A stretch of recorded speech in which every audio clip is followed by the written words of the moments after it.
ገብርኤል ኃያል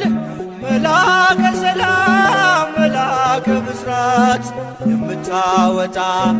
የእግዚአብሔርን ሕዝብ ከሚነድ እሳት ፍቅር ተስሏል በልባችን ፊት ቆመናል ባርከን ብለን ገብርኤል ኃያል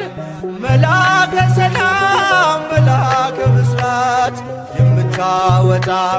የእግዚአብሔርን ሕዝብ ከሚነድ እሳት ፍቅር ተስሏል በልባችን ፊት ቆመናል ባርከን ብለን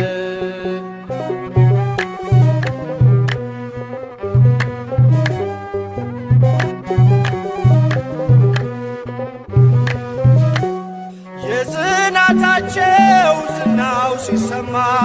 ከዚያች ባብል